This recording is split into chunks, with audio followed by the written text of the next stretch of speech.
I'd like to call this meeting to order. This is the regular meeting of the Garden City Planning Commission. It's Thursday, October 12th, 2023, and it's 6:30 p.m. First order of business is if everyone would stand and pledge allegiance to the flag.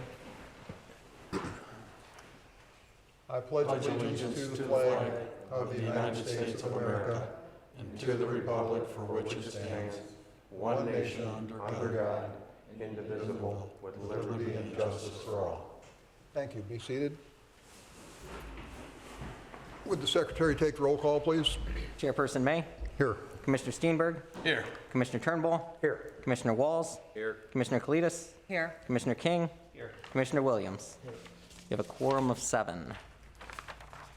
Okay, next item is approval of the agenda.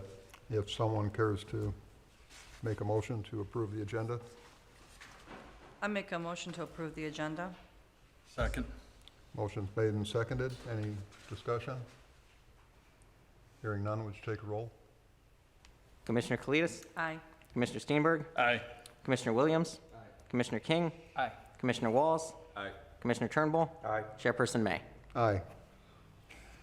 Next item is approval of minutes from the regular meeting of September 14th, 2023. We have a corrected version of that if the secretary would explain. Yep, so on the minutes that were included in your packet, one of the headings for one of the motions listed the previous agenda item. The set that was in front of you at your places today, the highlighted section is the correct section heading. Okay. We need a motion? I'll make a motion. Go ahead, Mike. Go ahead. I'll make a motion to approve the minutes of the meeting from the last meeting and note the corrections. Second. Any comments or corrections? Hearing none, would you take the roll, please? Commissioner Steenberg. Aye. Commissioner King. Aye. Commissioner Williams. Commissioner Kalidas. Aye. Commissioner Walls. Aye. Commissioner Turnbull. Aye. Chairperson May. Aye. And the next item is public comment on non-agenda items only. This is if someone wishes to speak on an item that's not on our agenda tonight, they can come forward now and have a couple minutes to speak on that. Seeing no one, we'll move on to the first business item. This is a request to rezone properties located at 27419 Warren Road, 27427 Warren Road, 27459 Warren Road from C1 local business to C2 neighborhood business, and the rezoning of 7087 Inkster Road and 7069 Inkster Road from VP vehicular parking and R1 single-family residential to C2 neighborhood business. Okay, let's start out with the report from our consultant. Good evening, everyone. For you tonight is the cited request. Mic is muted. Pardon me? Your mic is muted. Is that working better? Is that working better? Yep. Forgive me. As I was mentioning, this is a rezoning from a city-initiated. This city-initiated rezoning is part of an implementation effort for the city's master plan. The proposal is to rezone these 6 lots identified located at the southwest corner of Warren and Inkster Roads. The 4 lots that front on Warren Road are currently zoned C1 local business, and then the 2 lots that front on Inkster Road are currently zoned R1 single-family residential along Inkster, and a portion on the rear or along Arcola is zoned VP vehicular parking. And the proposal is to rezone all parcels to C2 community business. Currently at the locations, there are two operating businesses. One is the recently opened Chico's Gourmet Mexican Restaurant at 2749 Warren. The other is a dental office at 27459 Warren. Then we also have two vacant buildings. There's a vacant building at 27427 Warren, was previously the Old Fashioned Bakery, and there's a one-story, 1,500 square foot building at 7087 Inkster that was a long-time doctor's office, but now, the property was actually zoned R1 single-family residential. So those doctor's offices were legally non-conforming. Because the site has been vacant for more than 6 months, that legal non-conformity or the ability to occupy it with another office has gone away. And so currently, the only use for that property could be for single-family residential. Then this rezoning is also considering a lot on fronts on Inkster Road that is completely vacant south of that doctor's office. We look at the adjacent zoning and adjacent uses of the area. To the north is the city of Westland, but located in that is the DeLuca's Restaurant and other commercial businesses. To the east is the city of Dearborn Heights, but that is occupied by the BP gas station and the larger multi-tenant commercial buildings. To the south of these sites are single-family residences on Inkster and Arcola. And then to the west is the city of Garden City and is multi-tenant commercial building right there. So when we look at rezonings, the first thing we look at is whether this would fulfill the intent of the zoning ordinance. And this rezoning of all these properties is being considered together in order to promote the economic stability of commercial property in this Warren Inkster Road area.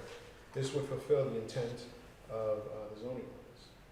A rezoning to C2 will allow for a wider variety of businesses to occupy the buildings. Currently, the commercial economic climate can be a little bit more of a struggle for brick and mortar buildings with the advent and the continued utilization of internet for retail sales and some slight lingering effects from the COVID pandemic. So brick and mortar commercial properties need to have a wider range of potential uses to maximize their opportunities to be economically viable and to have viable businesses within these structures. So a rezoning of the subject sites and the subsequent building occupancy would positively impact the businesses and residences in the area as well. Vacant structures can have negative impacts on adjacent property, and they can create unsafe situations. So occupied buildings offer more retail and business opportunities for residents.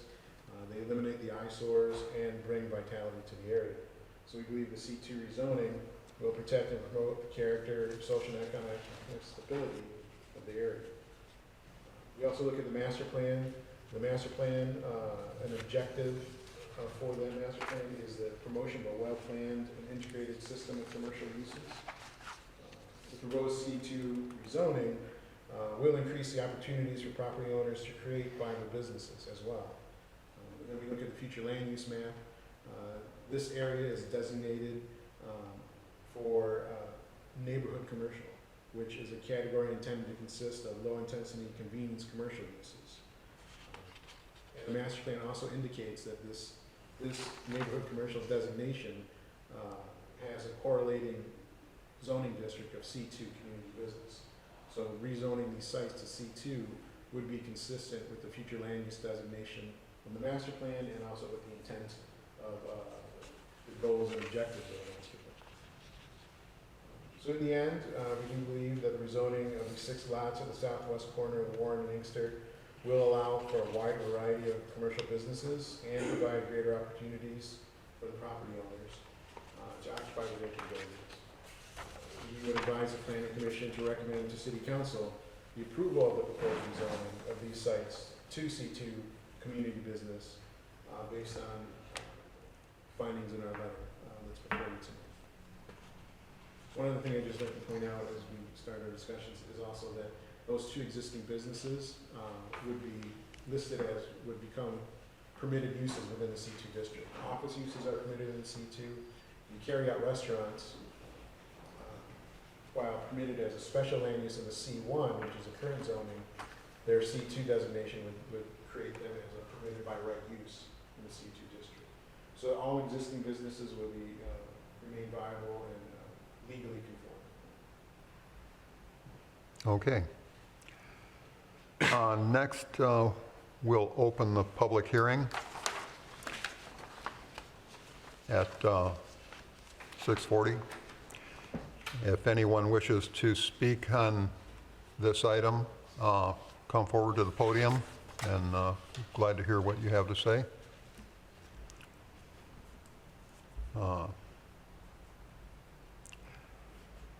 Seeing no one? Excuse me, I just walked in, so I'm not for sure. I'm sorry. Did you want to speak on this item? No. Okay.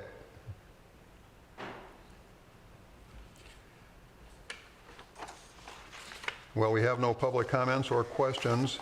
And do we have any written communications? Our office did not receive any written communications on this public hearing. Okay. I'm here representing the gentleman, but Mr. Ortega, I'm sorry. My name is Al Berry, I'm with Remax Team 2000. I'm actually the gentleman that put this real estate deal together for Mr. Imad Bazi. We've been in direct contact with Mr. Ortega from day one to comply with any and all, laws that govern that particular district and the city itself. I think what he's doing to that corner is going to revitalize that corner. Imagine you have a commercial property that I've gotten hundreds of calls on it, guys. I could lease it out for top dollar right now, especially with all the development on Ford Road, as you all know.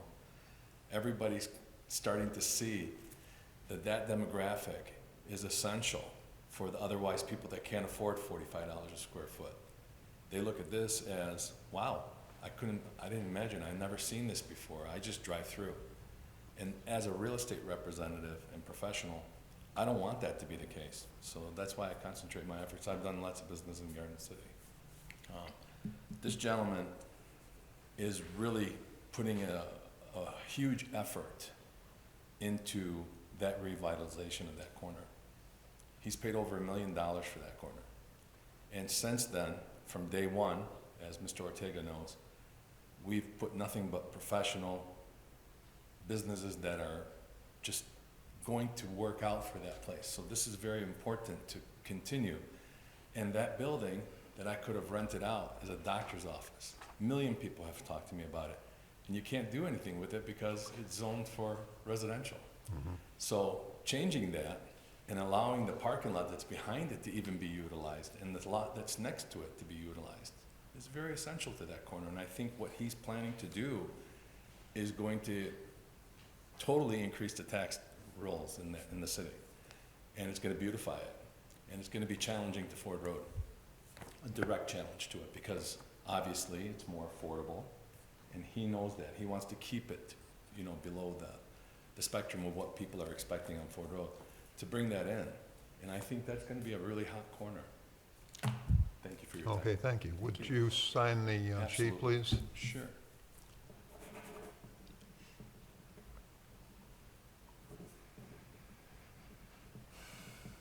Thank you for your time. Thank you. Is there anyone else, sir? Would you like to come up? Yeah. I'm basically interested in what they're gonna do with the property that's on Arcola. On where? Arcola. Arcola.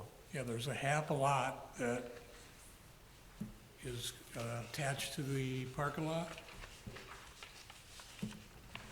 Is that property included in the, So the parking lot itself is actually 2 individual lots. The one further to the south, directly adjacent to the residence, is not proposed for rezoning. That would stay as vehicular parking, and that 35-foot landscape buffer will remain. The remainder of the parking lot is proposed to go to C2, and so it would be available for some type of redevelopment, possibly, but more than likely it would be utilized as a parking lot or associated services with any businesses that would be on this. So you're saying at this time that the property on the other side of the wall, they're not gonna touch, right? A portion of that actually is split in half, or split in thirds. So you have a third, which is the landscape area, which is on one lot. Another third, which is the wall itself, and a small portion of the parking lot. And then another third, which is the remainder of the parking lot. The northern third, that's gonna be, depending on the rezoning, it would be C2. The wall would remain and the landscaping would remain in the vehicular parking, so it could not be. So they could not develop on the other side of the wall? Correct. Okay, which would keep them 35 feet from my property. That's correct. And even if the entire site was rezoned C2, there would still be that 35-foot buffer, because that is a requirement of the zoning ordinance. So even Okay. if the entire property was rezoned commercial, then they would be, that 35-foot buffer would still be. Okay.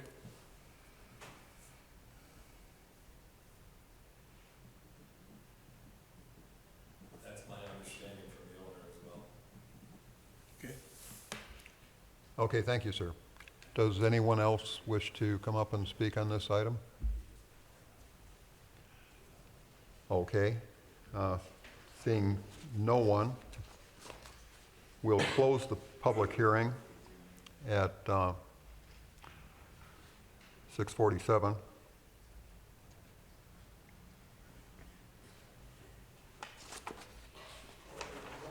And move on to discussion at the table. Is there any comments or questions from the commission? I just had one on the property that's currently R1. What is that vacant right now, or is that? There are two lots on Easter. The southern lot is vacant and zoned R1. The northern lot with the doctor's office building, that's zoned R1 as well. But the business, or the building is vacant. The building is vacant, Vacant, correct, okay. I'm sorry. Previously used as doctor's office. Got it. It's currently vacant. Yeah, Thank you. okay. Any other questions or comments? Well, we need a recommendation to the city council, if someone cares to make a motion.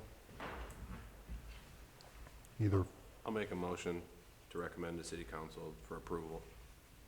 Second. motion's made and seconded. Any discussion on the motion?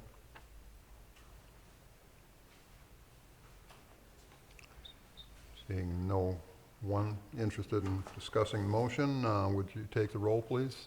Commissioner Walls? Aye. Commissioner Kalidas? Aye. Commissioner Williams? Aye. Commissioner King? Aye. Commissioner Turnbull? Aye. Commissioner Steenberg? Aye. Chairperson May? Aye. Okay, we recommend approval to the city council, and we'll move on to the next item. This is PPL 23-0012, request to rezone the lot at the northwest corner of Pardo Avenue and Shatka Road, more commonly known as 30712 Pardo, from R1 Single Family Residential to conditional R3 Multiple Family Residential.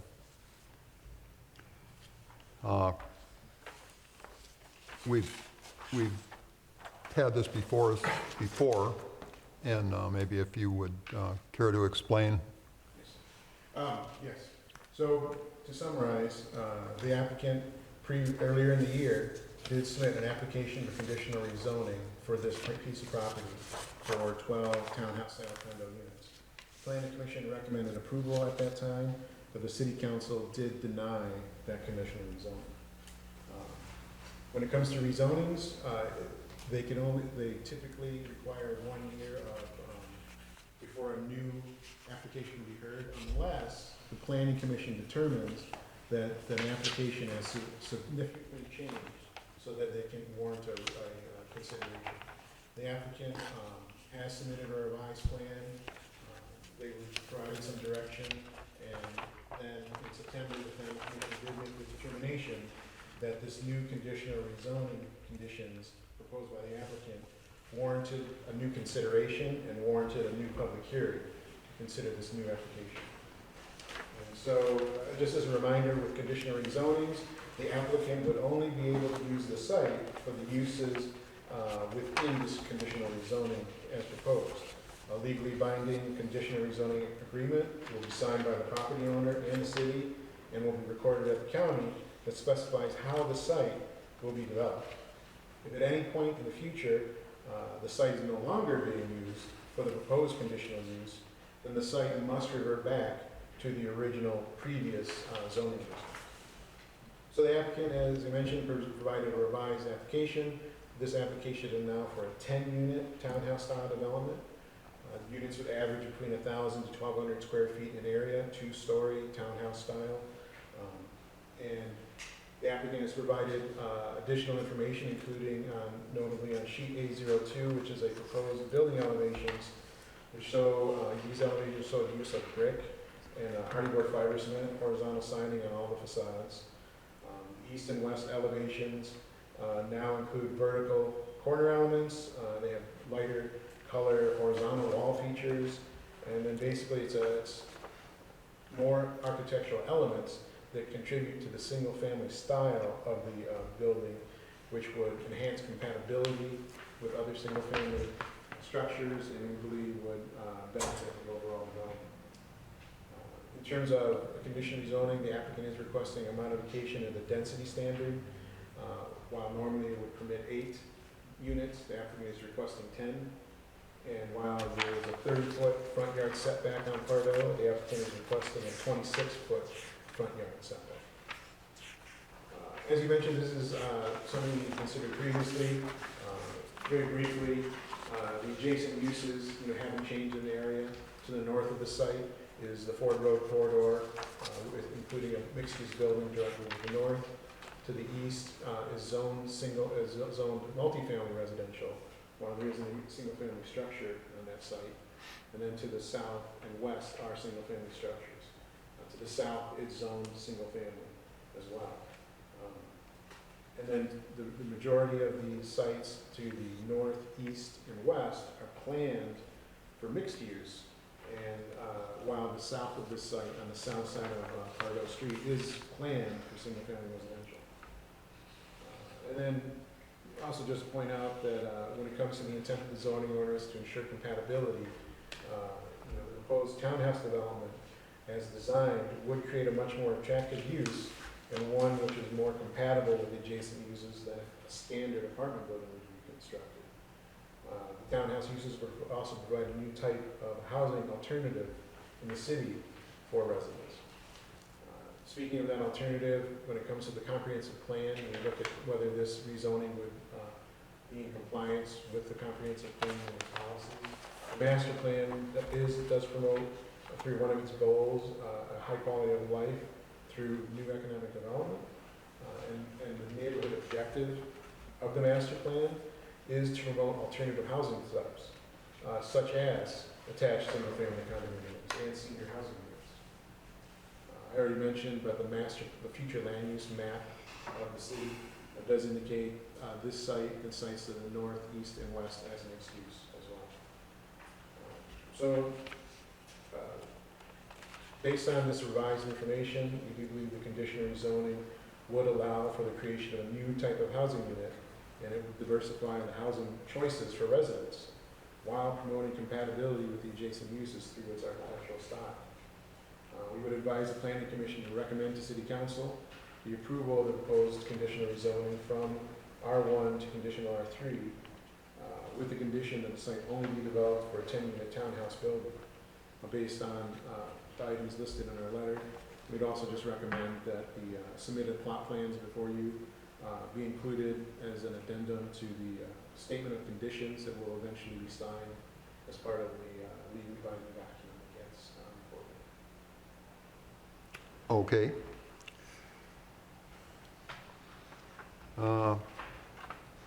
Do we have a presentation by the applicant? Good evening again. My name is Sam Fadlala. I represent the ownership for this development. He's been here twice or 3 times already.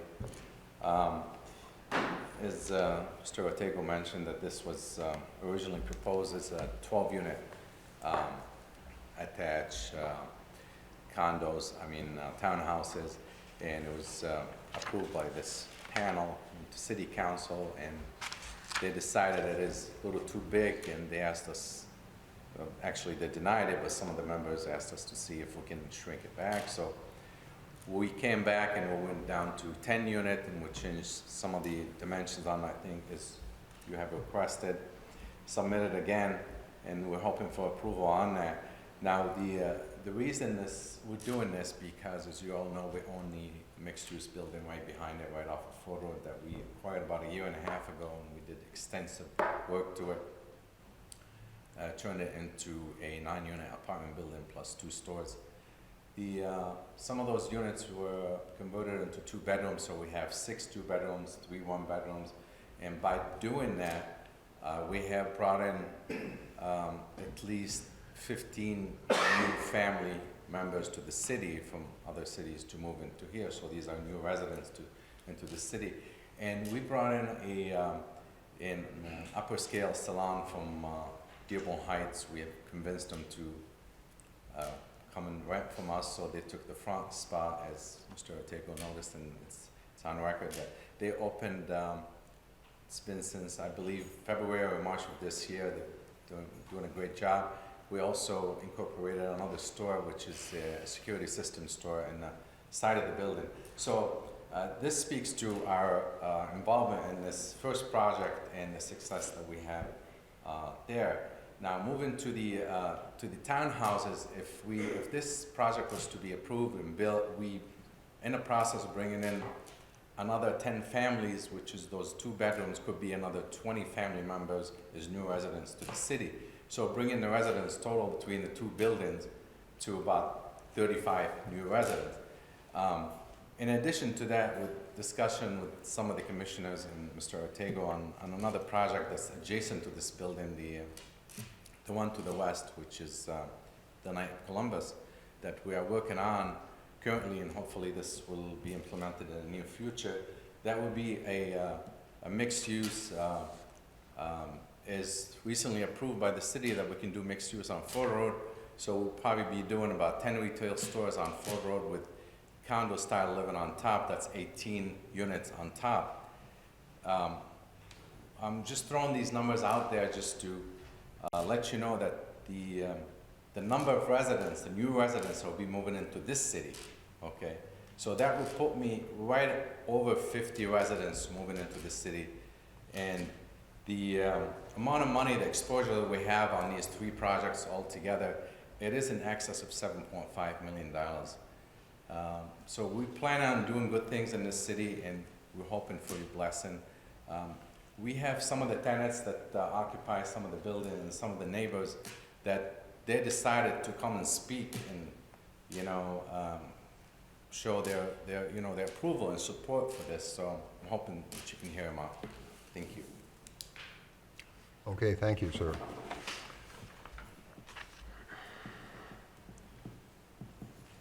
Next, we'll open the public hearing at 6:59. Is there anyone who wishes to speak on this item? If so, would you come forward, please?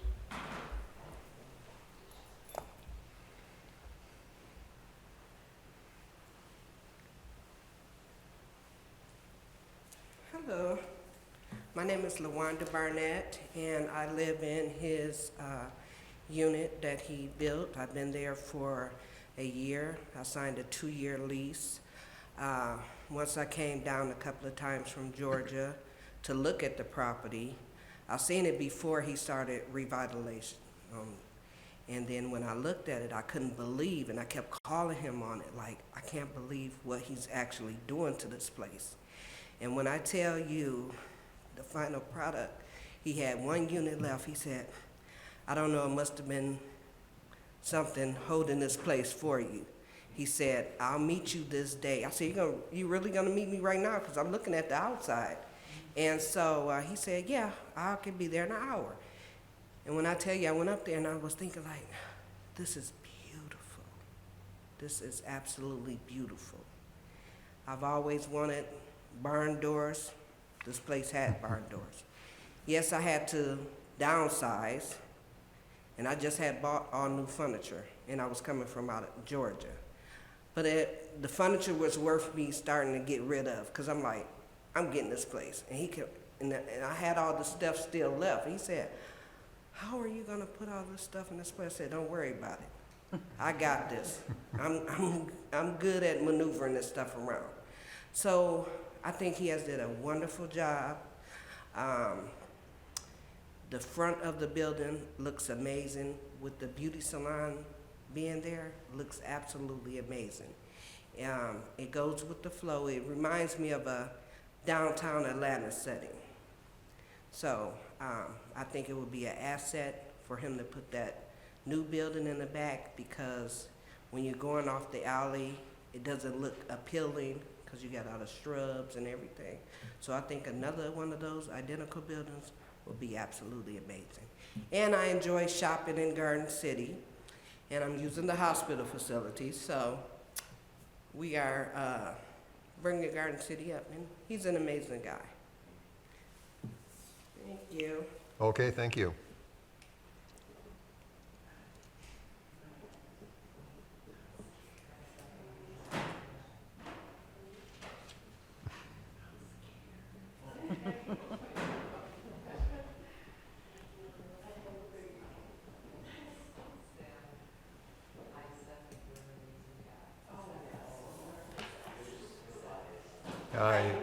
I assume you'd like to speak too? Pamela Naviu, and I also live in Sam's building.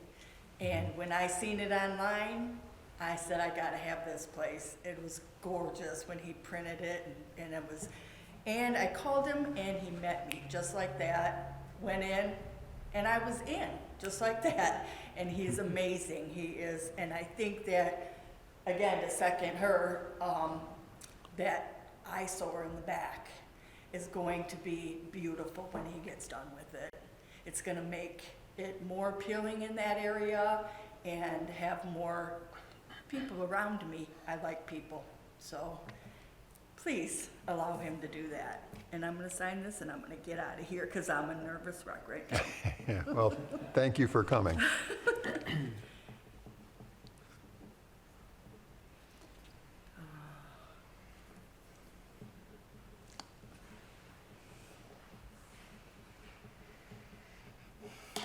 Is there anyone else that wishes to speak on this item?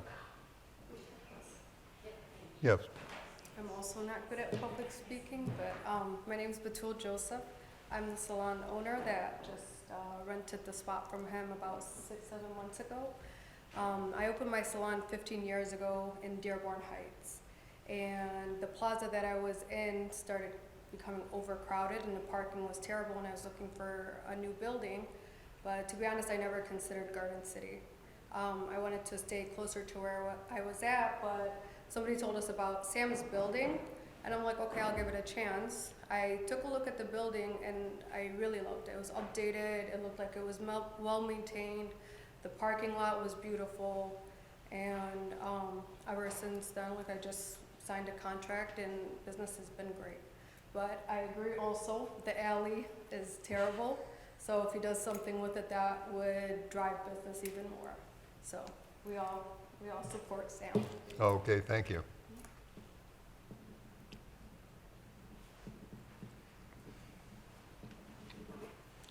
Is there anyone else that would like to come up and speak on this item? Yes. Just a comment.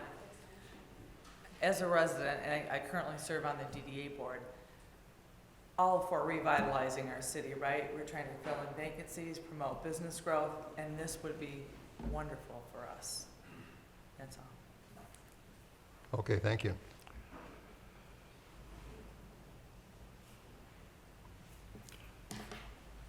Yes, sir, would you like to speak? Of course, as a professional, I wanted to make a point about something. As a fellow professional with him, and I've had the pleasure of working with him in another office, Sam's always been a very straight up. Yeah, big time, right? We went to school together and everything.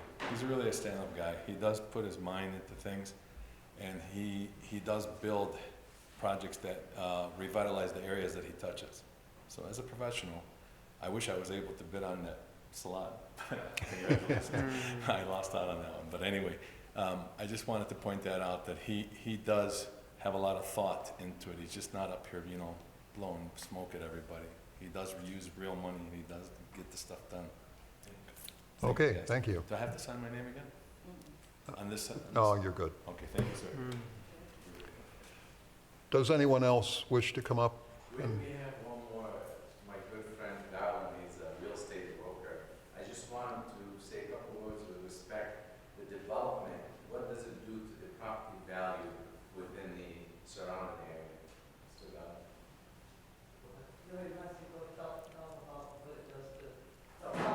Oh, they do?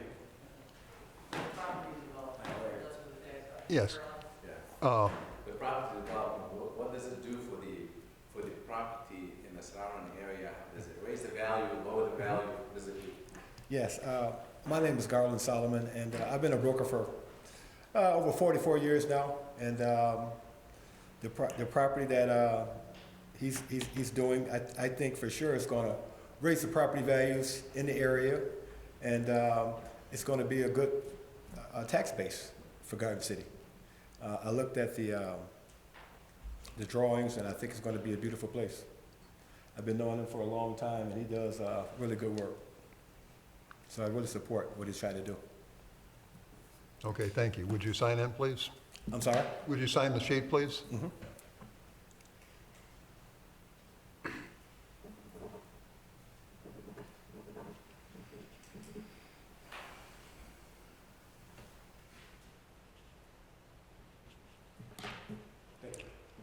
Okay, does anyone else wish to come up and speak on this item?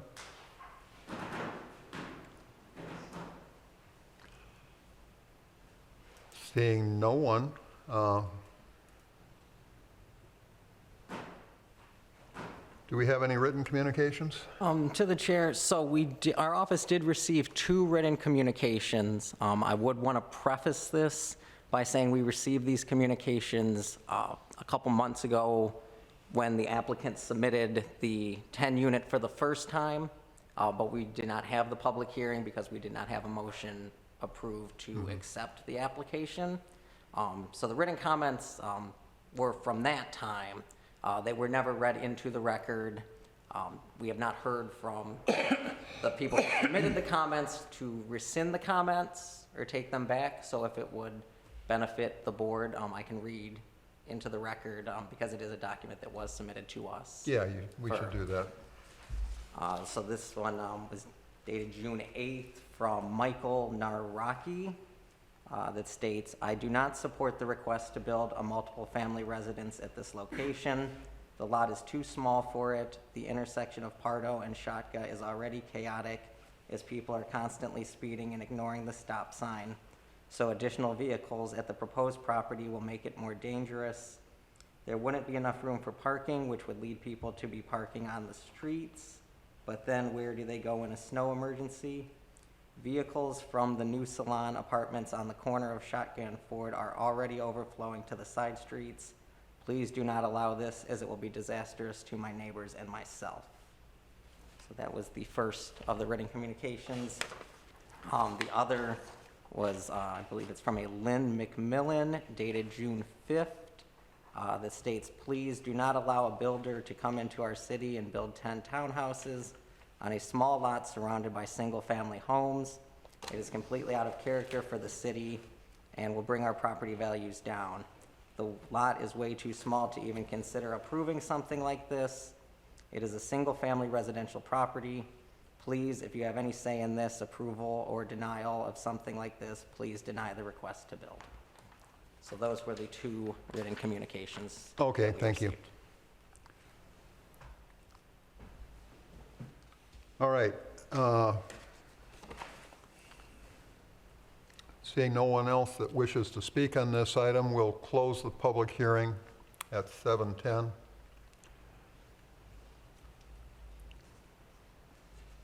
And move on to discussion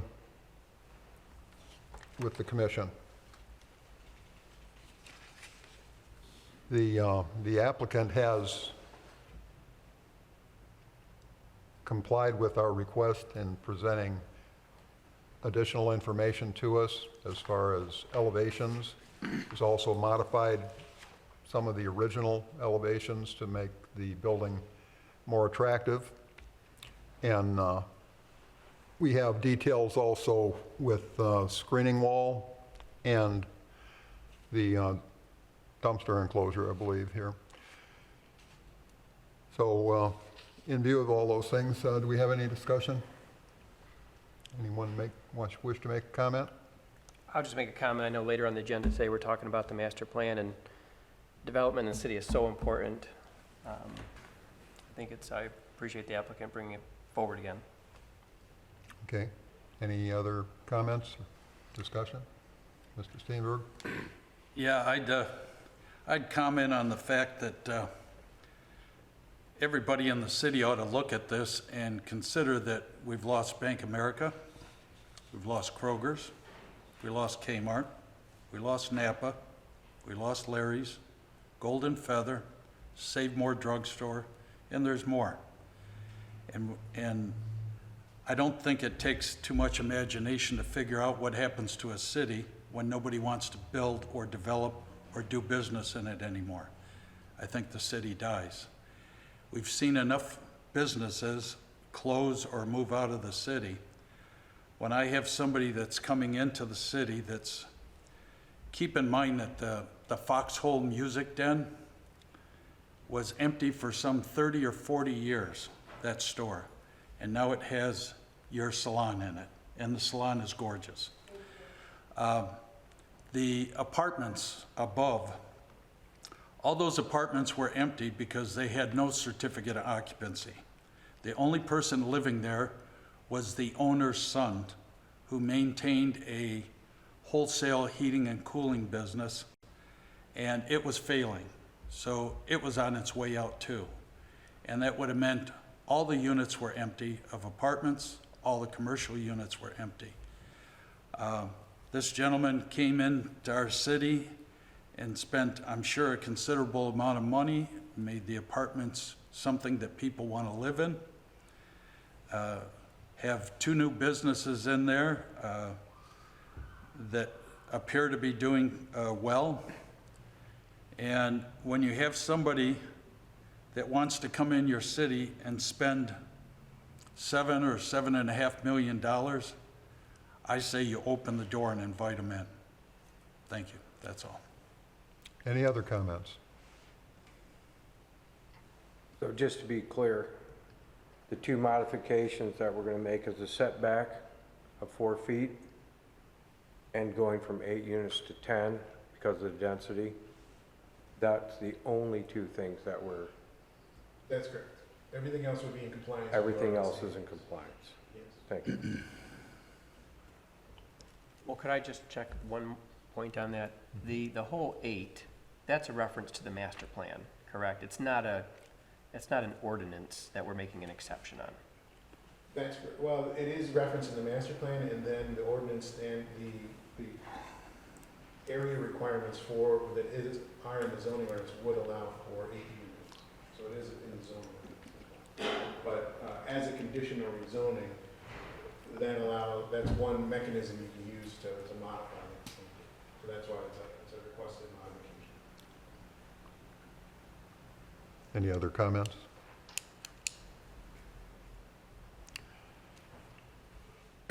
Well, I think the current plan has been upgraded, improved by downsizing, and I would recommend to the city council that they approve it. I think in our recommendation, we should include the fact that part of that recommendation include the elevations and the plot plan that was submitted. So if someone cares to make a motion? I'll make a motion to approve the rezoning of 307, Well, 12 Pardo, To recommend approval. to recommend approval. I'll to second, rezone. I'll second that. Motion's made and seconded. Any comments on the motion? Any discussion? Being none, would you take the roll, please? Commissioner Williams? Aye. Commissioner Turnbull? Aye. Commissioner King? Aye. Commissioner Kalidas? Aye. Commissioner Walls? Aye. Commissioner Steenberg? Aye. Chairperson May? Aye. Well, your application moves on to the city council, so good luck. Good luck.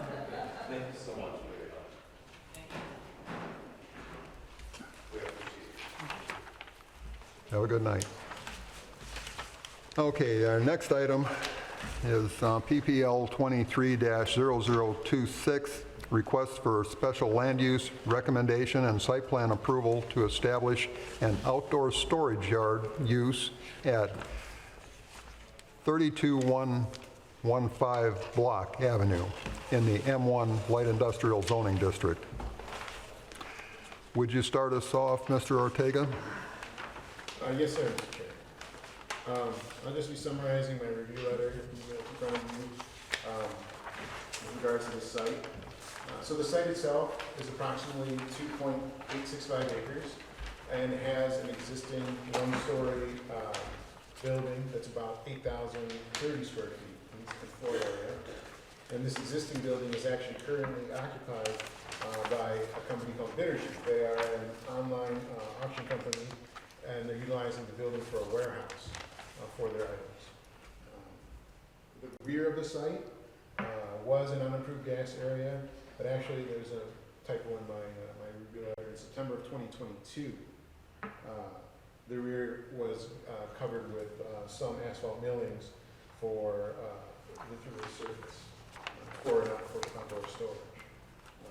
The applicant previously submitted a site plan that was over about a year ago, so that site plan has application expired.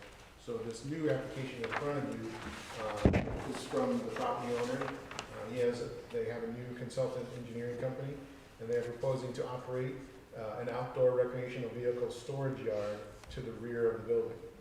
Now, recreational vehicle storage yards aren't specifically listed in the zoning ordinance. However, the zoning ordinance does have a section that states the zoning administrator may determine that such an unsited use may be allowed as a permitted or special use upon a finding that the use is similar to a use in the existing district.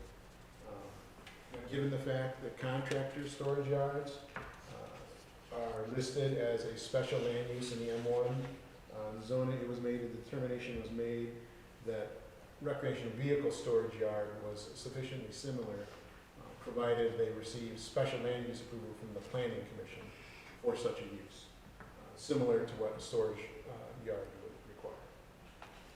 So looking at the special land use requirements for in general, for any type of special land use, we look at compatibility with adjacent uses. The storage yard is going to be located to the rear of the existing building, and it also be adjacent to other industrial uses to the east and west and to the south. Now, on the north side of block is used residential, the residences that are zoned residential north of the north side of Block Street. However, due to the location of this proposed use behind the existing building, behind the screening fence, and adjacent to the existing industrial, we do believe that compatibility can be achieved for the storage yard in the proposed location. We look at compatibility with the master plan. The master plan does propose this site and all adjacent sites south of the south side of Block Street to be industrial. So this proposed industrial use would still be in keeping with the master plan.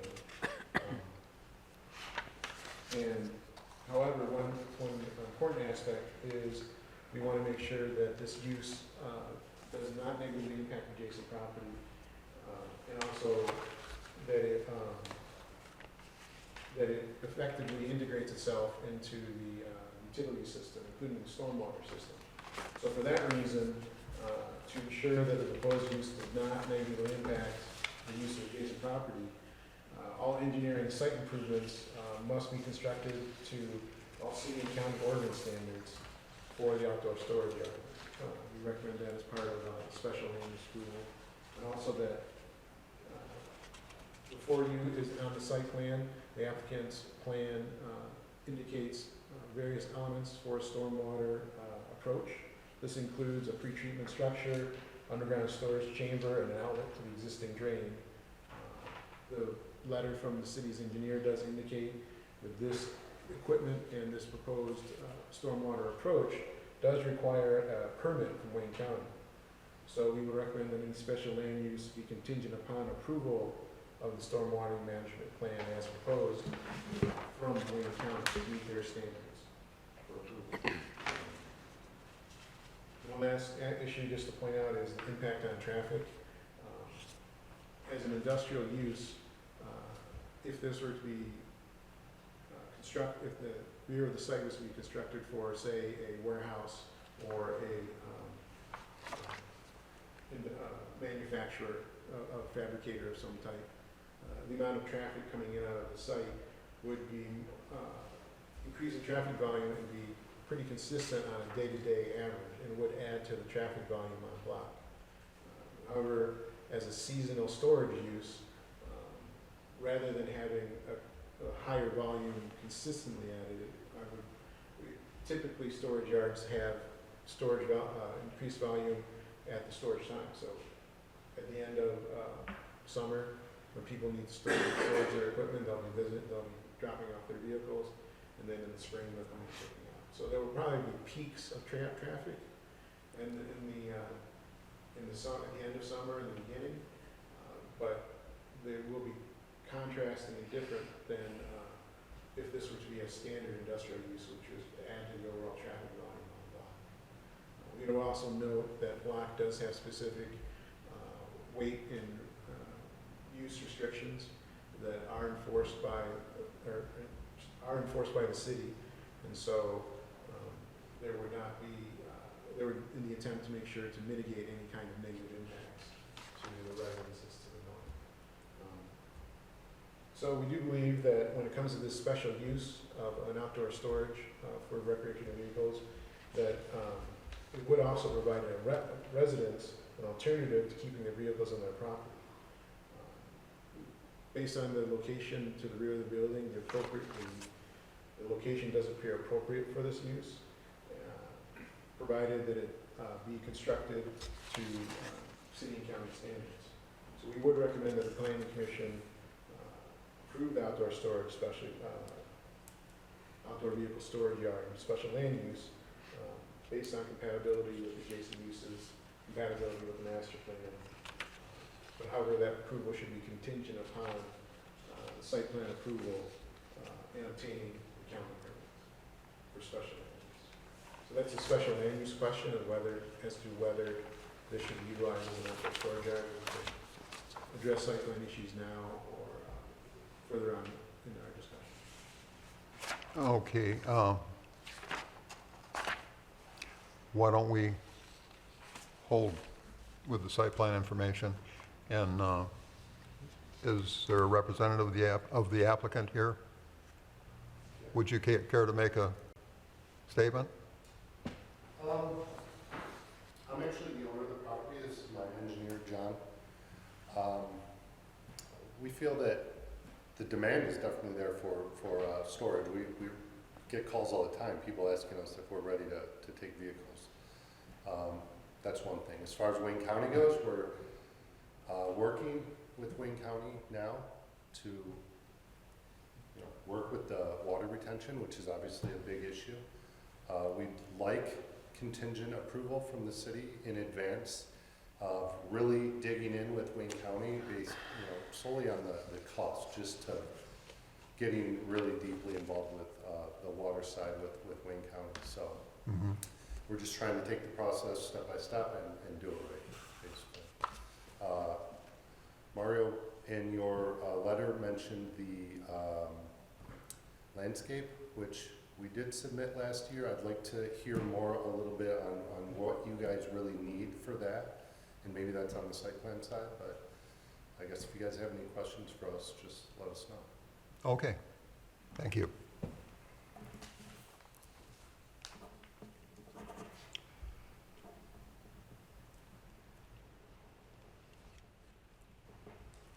All right, at this time, we'll open the public hearing. Is there anyone here who wishes to speak on this item?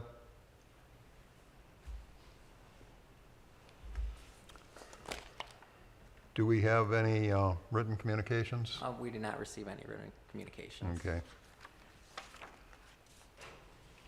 No one, in view of no one wishing to speak on this item, no public comments or questions, and we have no written communications, we'll close the public hearing and at 7:25 and move on to discussion with the commission for the special land use approval.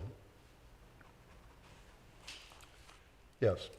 Mr. Ortega, I had one question. I believe the applicant came up last year, if I recall, and I know there were some residents that voiced concerns around heavy equipment.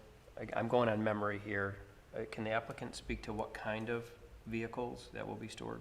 At that time, we had, I think a couple of large trailers there. After we were here last time, we removed it 90% of everybody from our space. And I think there was just some question of vehicles, you know, which way they're supposed to turn, either on the block or going down the drag. I believe vehicles are supposed to turn left on the block and head towards Hubbard and not use Craig Street, which is directly Yeah, our driveway.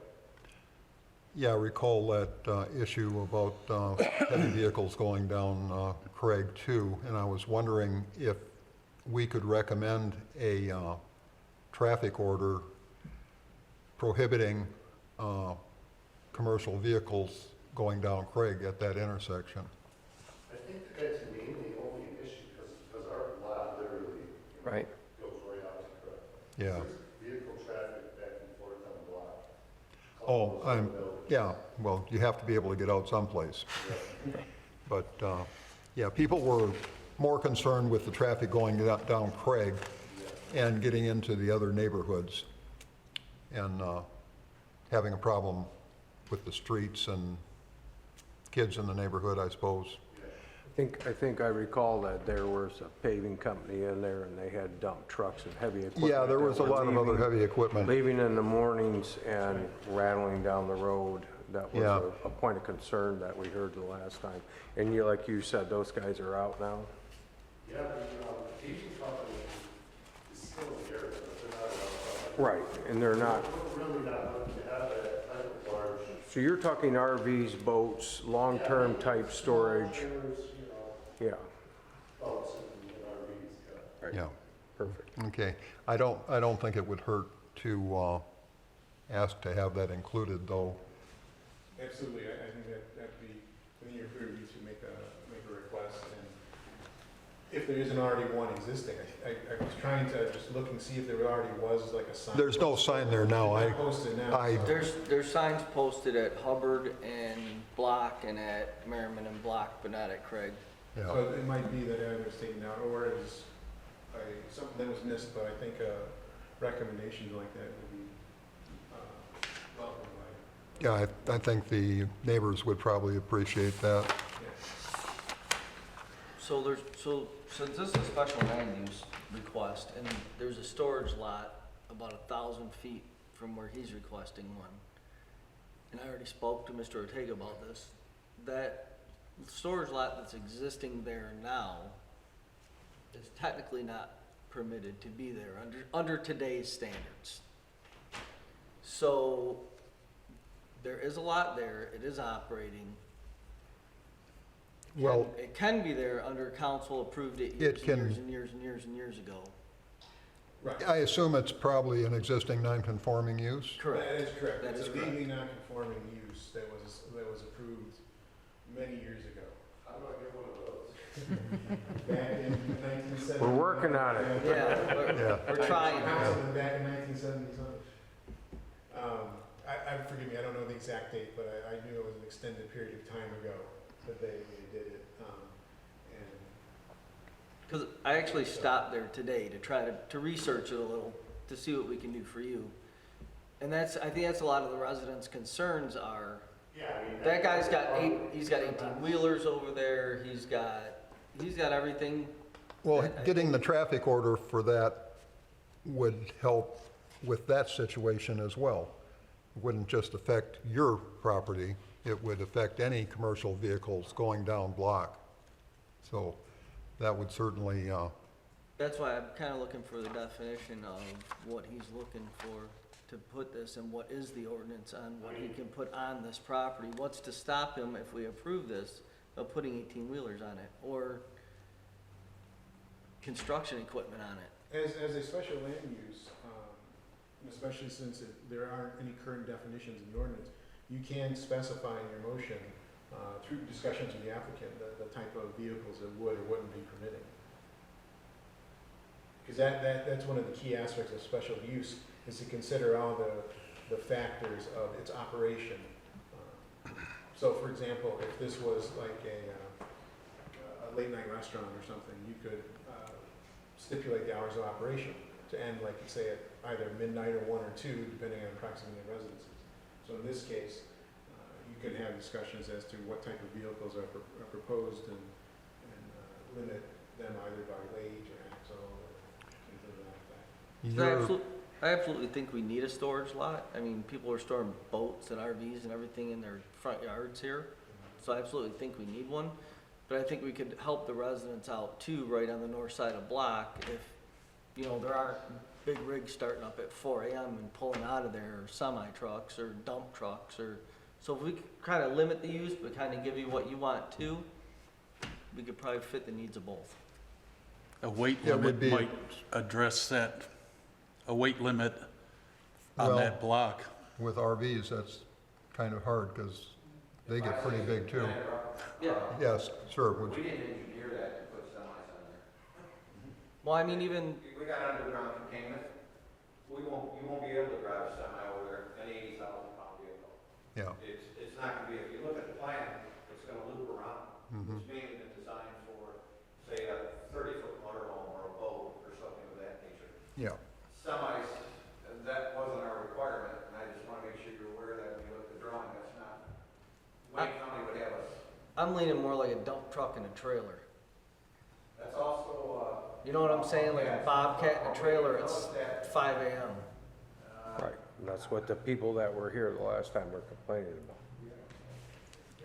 I get it, I wouldn't want it. That was an issue with some residents before. And that's what I'm trying to avoid, to get you approved and get you moving. We don't want big semi trucks or large. Okay, so if you would be happy with us restricting the usage to recreation vehicles and boats? Non-commercial vehicles. Maybe enclosed trailers, you know, people have maybe enclosed trailers that are not dump trucks or, Yeah, Right. yeah. you know. Yeah, but at the same time, you don't want the guy that's got a small commercial business not be able to park his trailer. Well, yeah, or truck. landscape company or something. Yeah, I mean, Yeah. it's not gonna, There's you a know, lot of demand for small companies that have enclosed trailers. Right, right. how about no industrial equipment? Something to that effect. That's kind of a broad Yeah. brush. Well, it gives you know? us both room that way. Our ordinance guy can interpret that.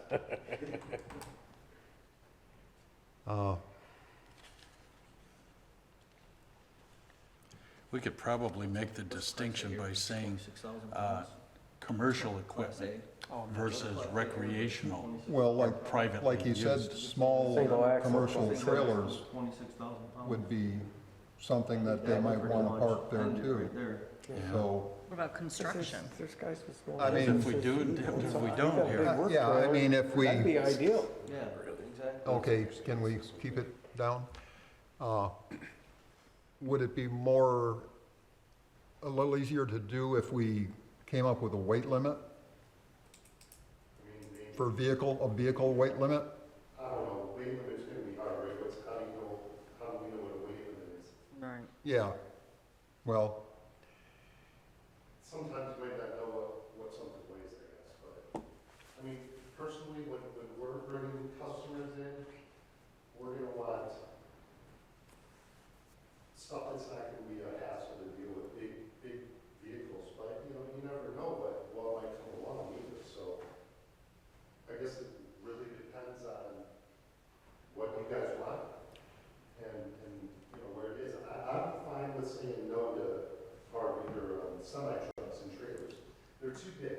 Okay, how, is that adequate if we just say that, No bulldozers, tractor trailers? no bulldozers, no tractor trailers, and no dump trucks. Yeah. Okay, so we can say, construction equipment, Yeah, heavy-duty construction. heavy-duty construction equipment, and tractor trailers would be prohibited. That sounds I think that sounds covers the most best of way it. to go, yeah. Yeah, And if in the future, as this goes, it will be interpreted by the zoning administrator and code enforcement. And on the applicant's effort, if he thinks that the interpretation needs clarification, he can always come back to the planning commission just to clarify that. If it comes to that. But, usually what it is you work with them on that. But tractor trailers, I think, does is that definitely easy to seem like a define. reasonable way to approach it, saying heavy construction equipment and tractor trailers? Okay. Good, let's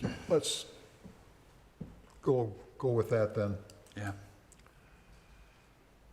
All right, we need a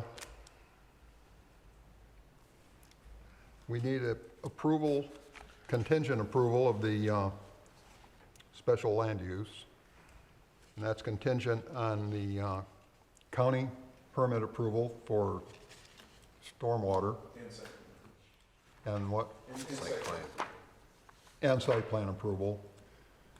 And we would include in this the limit on the type of vehicles, saying that tractor trailers and heavy construction equipment is not approved? Yes, that's correct. Okay. And the traffic Someone- enforcement? Pardon? The traffic enforcement?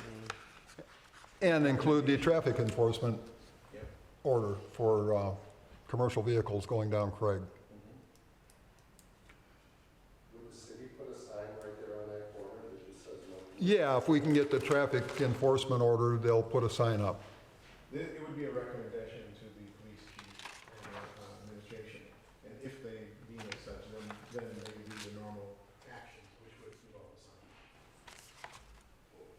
sign. Okay. We need a motion, contingent motion.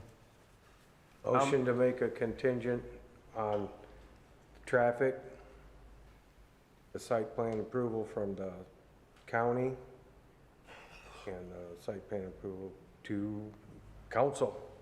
We'll throw it up there and let them figure it out. No, council doesn't get this. Oh, council's not gonna Well, get this as our... council would get a special land use. Right, Oh, okay. yes, So they there's, do. so I guess the Special land motion would be use, to they do. recommend. Yeah. Recommend to contingent upon council. those Yeah, items. if they don't get the site plan, Correct. right. What council will see is your discussion, will see your approval, and then they'll have the option to either pick up the question and continue discussion, or just, they would basically approve of your recommendation. Okay. So this motion would recommend approval contingent on those items. So is that your motion? That's my motion. Yeah, your I motion. second. Okay, and second? Second. And seconded. Any questions? Do you have all that, Brian? Yep, so we have, the motion is to recommend council approval of the special land use contingent upon applicant receiving site plan approval, county stormwater management approval, a limit on vehicles not permitting heavy-duty construction equipment or semi-trailers, and a recommended traffic control order to not allow commercial vehicles north on Craig Street. Okay. Moving on to the site plan. Oh, do you want to take the vote? Oh, yes, please, take the roll. Commissioner Turnbull? Aye. Commissioner Kalidas? Aye. Commissioner Williams? Aye. Commissioner King? Aye. Commissioner Walls? Aye. Commissioner Steenberg? Aye. Chairperson May? Aye. Now we can move on to the site plan. Mr. Ortega. Yes, with regards to the site plan, there are just, from a planning and zoning standpoint, there are just a few minor issues. Where we recommend that, there's a minor, ADA parking striping renovation, just to make sure that it complies with the, federal requirements, so having it widened from 5 feet to 8 feet for the access aisle. It's a minor tweak to the parking lot configuration. One question for the planning commission is, when it comes to outdoor lighting, there is no ordinance requirement for outdoor lighting, but the ordinance does state that common areas should be sufficiently lit to assure the security of the property, and also the safety of people in the area. So we would just recommend the planning commission have a discussion with the applicant as to how the operation will function in terms of their hours of operation, whether, for example, customers will be picking up vehicles at nighttime hours, and if there is a need or not a need for lighting. One thing we would also point out, though, is that while this is a vehicle storage yard, the maximum height of any pole-mounted fixtures would be 25 feet. They need to be fully shielded and directed downward. Because we do want to be conscious of the residences that are located north of block. Once again, it's not a requirement of the ordinance to have lighting, but depending on the hours of operation, if they will be operating late in the evening, it might be necessary to consider something, like maybe, for example, additional lighting at the entrance of the gate for this, between the front yard and the block or something like that. From the back of the building back. Correct, and it could then, in that case, it could be building mounted as well, or back, from the building back as well, yes, something like that, and maybe just lighting on the proposed travel lane, something like that. But it's a matter of, once again, how it operates and whether the planning commission feels it can be. And then another issue, planning-related issue, is just a landscaping plan. Previously, as the applicant mentioned, they did submit a landscape plan. They didn't include one with this.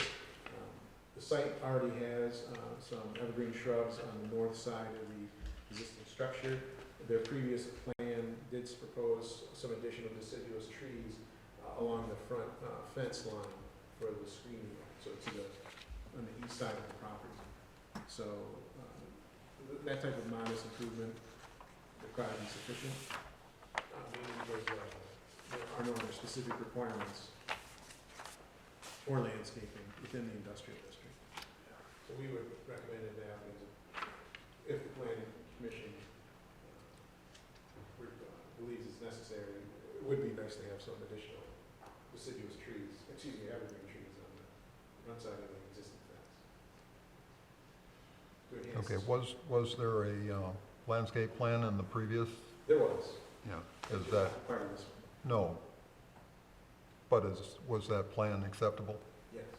Okay, so if we could include that landscape plan with this proposal, that would be acceptable. Absolutely. Okay. So in the end, we would recommend approval based on these specific conditions we have cited, making sure that the approval is contingent on the special land use approval, submittal of a revised site plan, approval of the stormwater management plan in Wayne County, and also any conditions from the city engineer and then the fire marshal when they have the opportunity to review the plan. And I just point out those recommendations as a further guarantee of the addressing all the issues. Okay. Fred, I have a quick question. Yes. It's for you too. Were you gonna gate the front of this, access to the yard? It's gonna be gated? It's just sliding gate now, so it's not gonna be manned, it's just gonna have like a card reader or something, okay. So that would probably need to be Is access lit. to the lot going to be restricted to certain hours?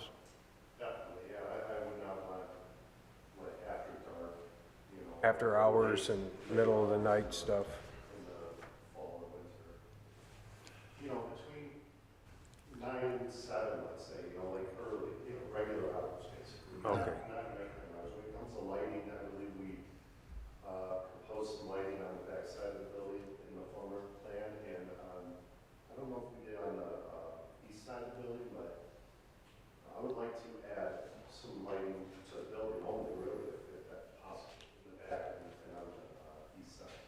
Yeah, I think if you're only going to be operating in the daytime hours, that would be adequate. Especially for people pulling out, you know, there's houses right at the end of that driveway. If you go wheeling out in the middle of the night with a, you know, motor home, Yeah, that wouldn't be ideal. That's the only reason I ask. You're gonna keep the hours down, no one should have an issue with that. Yeah, we won't be there ourselves. But it'll be locked after that, so there won't be any reason for anyone to be in or out if, with the gate. Just signed a lease with, I believe they're operating like 9 to 5, they're there every day. Perfect. So there is people there.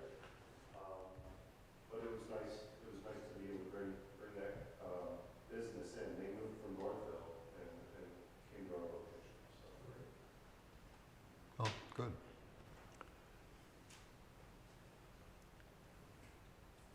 Is there any other comments or questions?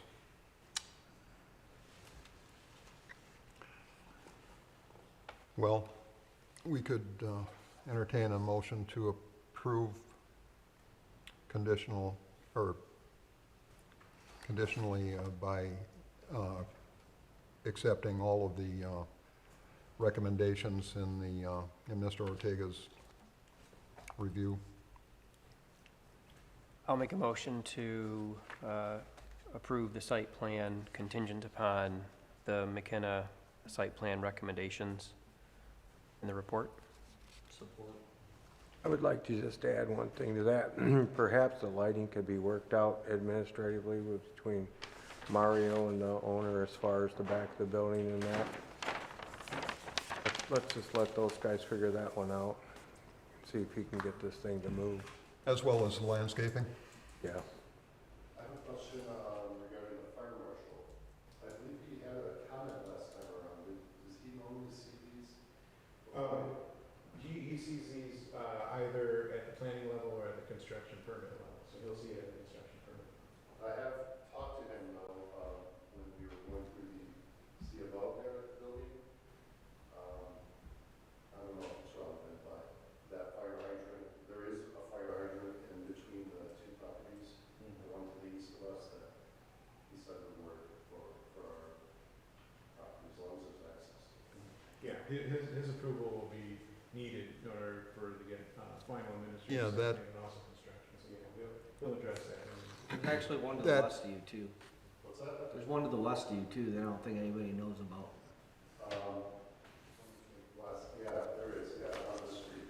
But that, seems like it might be a little far for the rear yard. It's like middle of that lot. The one to the east of you, though, that's separated from your property by a fence, isn't It it? is, we would have to figure out where to move the fence and maybe put a gate there or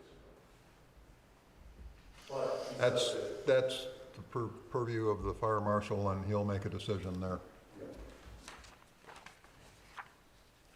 Any other comments or questions? Brian, you want to read that back? Yep. So this is a motion to approve site plan approval with the condition of applicant addressing items 1 through 4 in the McKenna review letter dated October 3rd, 2023, and handling site lighting and landscaping plans administratively with city planner. Okay. Take the roll, please. Commissioner King? Aye. Commissioner Williams? Aye. Commissioner Cletus? Aye. Commissioner Walls? Aye. Commissioner Turnbull? Aye. Commissioner Steenberg? Aye. Chairperson May? Aye. Okay, you need to get before the city council to have your special land use approval, and then you can get together with Mr. Ortega. Thank you.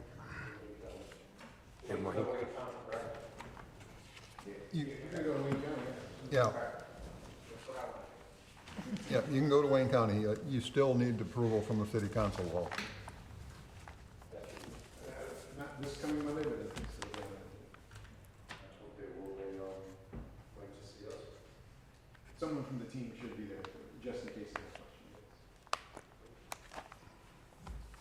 All right, thank you guys. Okay, thank you. Good luck. Thank you very much. Good luck. Yeah. Good luck. Okay, next item is continued discussion of the master plan 5-year review. Mr. Ortega? Really, just briefly, now that we have all of our members here, last time I just summarized the review letter that I prepared, that went over each individual section in the master plan, and a lot of the members thought it was necessary to take additional time to review that memo, and then also come back with discussion points on how your individual opinions on current state of the plan, whether you feel it's still relevant and is still a good guide for the future development, what are any deficiencies it might have in particular, and then if there's anything that needs to see changed.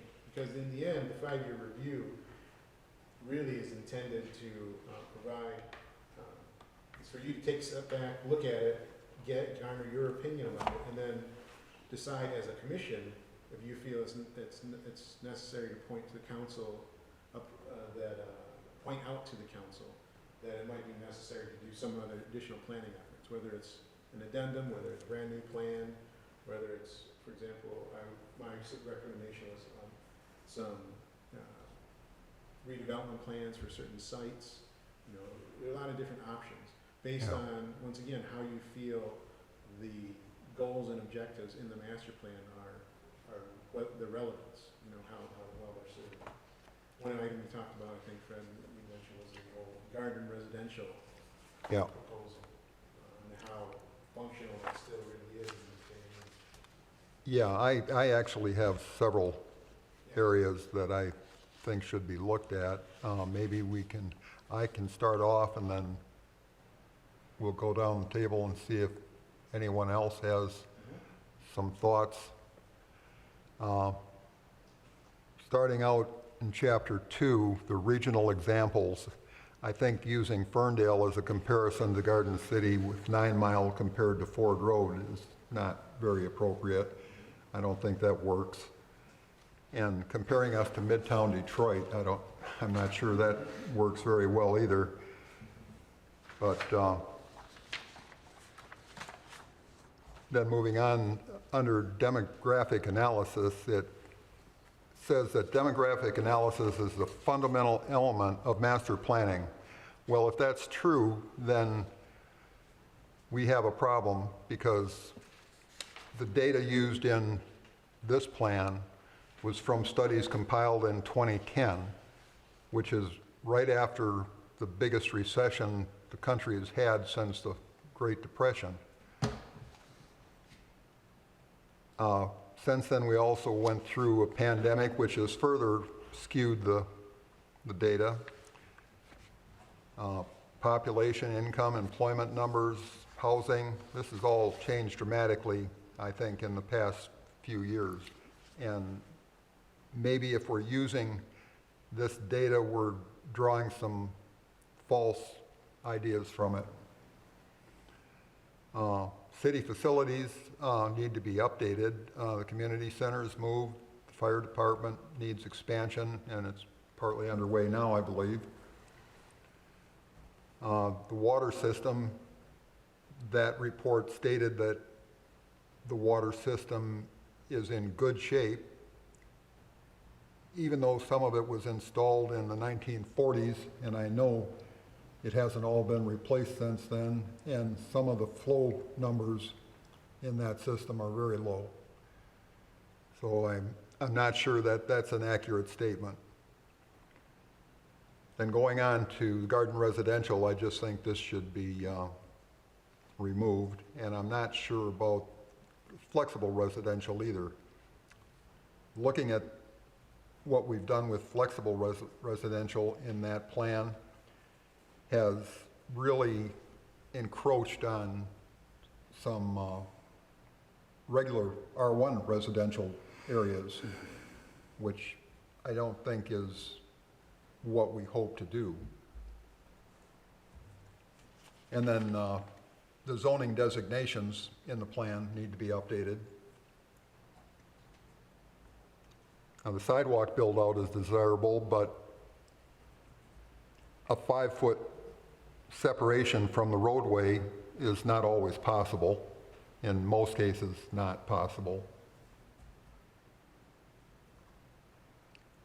The corridor design concepts seem unrealistic. Downtown development needs a lot of work, and concepts involving on-street parking on Ford Road should just be forgotten because that's just a distraction. There's no way that's ever going to happen. As well as narrowing the lanes on Ford Road. That was left over from the 60s. Yeah, I mean, I know that Ferndale did some of these things on 9 Mile, but 9 Mile's not Ford Road. So those were the things I felt that need to be looked at. Does anyone else have some thoughts? Diane? No, not tonight. No? Eric? I don't think we'll ever get the ideas with Ford Road ever turning into a Ferndale or a downtown, midtown, or whatever they're trying to do. Yeah, it's I mean, impossible. that's, We'd have to have the state involved in that too, and that's just, would be crazy in itself. I mean, Well, their reference to Ferndale, Ferndale was a pass-through city for many years. Sure. And they altered that, even though they're on Woodward Avenue. They were able to alter that with the attractiveness of the businesses that are on Woodward. Yeah, And also parking played a big part of that, because and that limits us to why we don't get a lot of big box stores and stuff like that, because yeah, Garden City's built. just the area we have to work with in many cases. Yeah, But I think we can do things as far as upgrading the look of the area. That's a desirable goal. what do you mean when you say garden district? I don't know what that is. Garden residential, that's, Oh, yeah, garden residential, I'm sorry. yeah, garden residential is a plan where, you know, there's a few streets near the downtown area that have extra deep lots. Yeah, Well, this plan would take those lots, cut the middle out of them, and possibly put a street down the middle, oh, or do something else, put a park in the middle, make it public use, basically, and take it away from the current property residents. owners. Yeah, yeah. That's not a good never idea. going to happen. Not in our lifetime. Those are sought after for that reason, you know, because Yeah, they actually. I mean, people bought those lots because they liked them. Yeah, yeah. And I think that's evident too, because the whole idea might have been to try and do that, but the most we ever got was the Maplewood sub down here. And that was just like, what, they took 4 or 5 lots, that's it, then it turns down, and even then it didn't take the whole thing, so yeah, Mhm. that is just a Herculean challenge, because property assembly, the amount of cost and investment for someone to try and do that would just result in then they would need to have high-density development to justify it. Yeah. Even and, I more mean, the whole focus of this seemed to be creating higher density. And I'm not sure that that's even a desirable thing in the eyes of most of our citizens. I think they like having a little space. I think the idea of seizing that property through eminent domain to do that, we would have a boatload of lawsuits. This would go on for years. Mike, did you have anything else? No. Right? Well, I agree with everything you said, and the two other thoughts I would add is, one, I mean, I feel like Garden City is known for families. I feel like it's a very family-oriented town, and how do we maximize on that? And my thought was younger families wanting to move in, well, the tax base is a problem. And so my other thought was kind of turning the weakness of Ford Road into a strength, capturing that traffic, you know, being more strategic about how we're, either with the Downtown Development Authority or through the Planning Commission, really trying to capture, I don't know how much traffic comes through Garden City every day, but it's got to be 10,000 cars or A lot. something. Well, And so- Ford Road and Middlebelt is the busiest intersection on Yeah. all of M153. So how do we, because right now, I think that, if I think about what goes on with, where people are just cutting through the city. So how do you make it more inviting and pull people into our businesses? So those are the two thoughts I would add, but I agreed with everything Fred said. Kelly, do you have anything? No, I think you pretty much hit it. I think that we just need to start working with the other commissions. We need to work with the DDA, we need to work with council. It feels like sometimes we're fighting against them. We send something approved to council and they reject it, kinda like the townhomes, and I don't see any reason for it. It needs to be approved, it'll beautify the city, it'll bring in a new tax base, it'll bring in more residents. I mean, I don't. Well, that's, I yeah, don't- that's For definitely me, I think the desirable. biggest mistake we made was approving a Planet Fitness at the old Kmart. We should have zoned it for a mixed use with residential above it. Something like that would have made it more walkable, if that's what we want, is a walkable community, which I don't think we'll ever have, lived here my whole life. That it's not walkable unless you're walking to school or, I mean, but we needed to zone things different so we can get more businesses in here, more people in here. And maybe that's how we do it. Instead of changing the agenda, maybe we just look at need to zone things different. To make it so we can get more businesses in here and welcome with open arms, like you said, instead of making it harder for them to operate here. Eric? I agree. Need to do something. We want the M153 to be eye candy, not eyesore. Yeah. Need to dress it up as much as we can. I know Yep. we've done a fair job in the downtown area, but What we they- still have a lot of vacant buildings, unfortunately. Right. Well, we have to change our image. The young lady that was here that opened the salon said she never even considered yard sale. Yeah. But now she's happy to be here.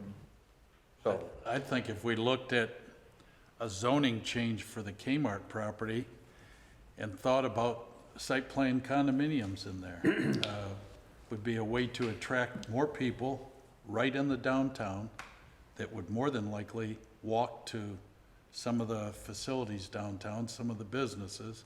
You might get that other developer right there to do it. well, you know, We've got- you take a look in Dearborn. I'm sorry to interrupt, but Oh, yeah. take a look in Dearborn. You go one street off Michigan Avenue. It's Yeah. all brownstone Yeah. townhouses. I drive past No, them every day on Dearborn my way to work. really done an amazing job. And they got the same Ford Road we do. Yeah. And just look at Dearborn Heights and Ford Road. I mean, the amount of new businesses popping up there, jeez. Seems like every other week there's another store opening up. And this is brick and mortar. This is supposedly the dying, I mean, if you listen to Westland, they want to destroy them all, tear it down and turn it into something else. And yet, when you go down Ford Road and to Dearborn Heights, they're thriving. Yeah. Well, yeah, one thing we definitely do need to do is find a way to develop that Kmart property. We need to focus on finding ways to make that attractive. And,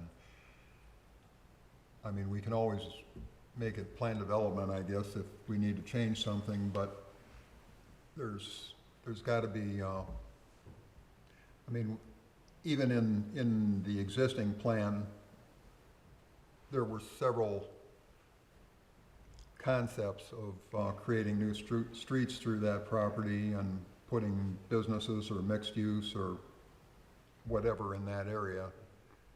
And that's still a possibility, but we're kind of, I mean, it seems like a big piece of property, but we're still pretty limited as far as our land goes. Yeah, I mean, that's one of the key factors that's been influencing development and planning in the city for a very long time is just how the lots were platted. Yeah. You know, when you look at those new businesses that are coming up right just east of Inkster Road in Dearborn Heights, their depth is about 220, 230 feet for all those different businesses on the south side, and our depths typically only are about 110. from Inkster Road all the way to Garden even. Because once you get to the Chase, then they get deeper. Because you know how at the Chase at Ford and Garden, it goes all the way down to Pardo? Right. And then those commercial dots are deep enough, but of course that's the downtown. But then it shrinks again once, as you're going westbound, once you get past Henry Ruff, right? You know, then the Shell is the last deep lot right there. Yeah. And then as you go west, they're shorter again. So it's the challenge we have physically, and then it's that challenge that we always hear about is the commercial and the residential. How do we where does that line draw? And do we either maintain it as is in an effort to keep the single family character and minimize the impact, what perceived as negative impacts, or do you maximize it by shifting that line further away from Ford Road on either side, or one side, or just some space? Trouble is, most of it's already built out. Exactly. So it's a real it can be a problem. So the other way, so that's a problem. You know, there can be subtle tweaks you could do to it. And one of the things we might do is tweak it going up. But even if you did that, like allowed people to have more square footage in a building or more stories, they still have to park their cars somewhere. Yeah. So that's the problem. It's like they have the amount of assembly to do that. So honestly, I mean, I know we have our vacant sites and our common vacant sites, but I really think we're really doing pretty well in terms of vacancies compared to other communities that are have a lot of negative impact from that. We're doing okay, but I do think, getting back to the master plan discussion of it, you know, how you want the master plan to deal with it. Fred, you mentioned a lot of good critiques of the existing plan. So it's a matter of how the commission feels on, all right, do these critiques warrant, maybe do we need to do an update of those particular sections to make the plan itself is updated? Can it be tweaked enough so it can be function, or do you need a new plan to address all the modern issues, like everything that we've been through since the plan, been through the recession, been through COVID, you know, is it time to maybe look at a new plan? It's an option. Yeah, I think for the most part, I mean, a large part of that plan, I think, is still functional. I think it still works. But some of the assumptions we make based on the data that we collected at the time they did that in 2010 are probably not very good anymore. Correct. Yeah, that's very true. One little thing I'll note about that is that while we do have the 2020 census, the 2020 census was kind of problematic because it was in the middle of COVID. Right. So the viability of that data is still kind of, the critique of that data still hasn't been completed. They don't know how well it's serving. Having said that, there are a lot of other data sources out there that can be done to address the concerns that you would have, mainly talking about how to address commercial development, how to address creating a destination. Because, you know, when you talk about people just driving through east and west on Ford, the way you do it is you have to create a destination. This can't just be. Got to have a reason to something stop. It has a reason to stop. It has to be a node. It has to be some concentration that is that reason. And the current master plan idea was let's make a downtown at Ford and Middle Belt that will make people stop, and they focus more on Ford Road, trying to focus on changing that physically. As you guys have talked about, it would be very complicated to try and do that because you're dealing with them. Try to convince the state that we need to narrow Ford Road or, you know, put parking on each side. So one way though that it's kind of how Ferndale did with it, that there's still, I agree, it's not a great comparison, but there are a lot of communities that have a major road cutting through them. So what it is if you can't reformulate that major road, you create something to an interior, such as the Kmart site. And even the idea that it wasn't as strong, but it's still a good idea of the idea of putting a park in the northeast corner of a quadrant of the downtown, where behind the Beaumont and, behind Garden City Cafe, trying to reorient the people so that they drive into areas and create that other street network. What has happened with that park? So the concept was with the DDA. They seem to be against it because it would take away their Meeting area. Little, Yeah. the little parking lot that they use. right, the parking lot they use for different functions over there. Well, I think making sure that you have some type of community space within there is still a good idea, but that can be done, and the whole intent would be to create a community active space that draws people in and makes it a destination. But by making it active, not just having it vacant, every day of the year that there isn't an activity and it only becomes alive the handful of times you hold an event. Right. You have to make it more active every day of the week, every weekend at a minimum. And that can be done by creating sub-area plans or creating like plans that would draw out that concept, get everybody together, like what you would like to see, and start with that planning effort, whether it's in both quadrants or one. So once again, looking at the 5-year review, how you want to move forward, if it's tweaking existing or maybe doing some sub-area plans to start out with, to kick it off. They're definitely, I do think the goals and objectives are still pretty relevant, and I think you can use those as a starting point to guide the next planning effort in the direction you guys want to go. It's not commercial, to try and address the Kmart site, trying to go through a planning effort of redesigning that. Yeah, it could be done pretty quickly too, and then it would be something that could be done that builds consensus, gets people started interested in the site, in the business community, and then have implementation steps of like what we would need to do to revise the zoning ordinance, whether it's a new zoning district or whether it's just within a sub-area plan, very specific criteria as to what a PUD should be used to. And then even the city can do things, because for example, one thing that's, I think, can be handled, that would need guidance from the city, is the fact that all those properties behind the businesses right now are still privately owned. There's like that parking lot, it might seem like it's a communal parking lot, but it's all slivers of different ownership. Even the city has different little slivers in there.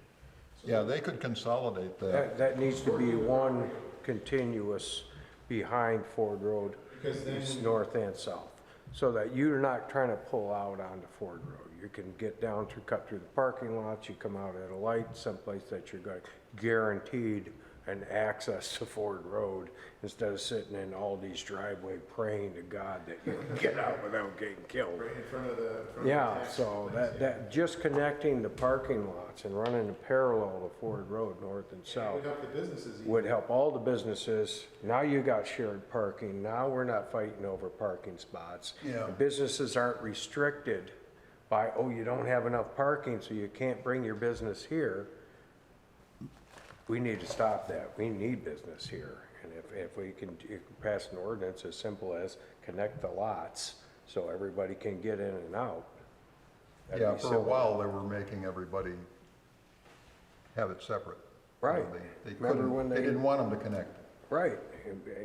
It's counterproductive to I what we're think trying so, to do. yeah. One way you might notice this too, because I notice it in the winter all the time, is whenever it snows, you go back there, so like some places are plowed of that parking lot, some aren't. Some are city and some aren't, and some, so it's, the management of it is problematic when it's under single ownership. And I think that's a low-hanging fruit that could start to be addressed, that start to create an atmosphere of working together. Right. And getting it so that the people, when they drive there, they do feel comfortable, and have more direct path. Something as simple as that would help businesses that are interested realize, okay, this actually functions a little bit better. And then if there was a plan about what to do with the 6 acres owned by LA Fitness and the rest of the site, because there's also 4 lots owned by the city over behind the dentist's office that are available for development. And so there are a lot of different things that could be thought about through a planning effort in there. So that's one option for you guys. You know, you could maybe suggest that have a planning effort for that to kickstart it and then grow it from there, or update the existing. And you don't have to decide tonight, obviously. It's a matter of having that continued discussion, but I think at some point, given the critique of the master plan currently, probably something should be done in the future.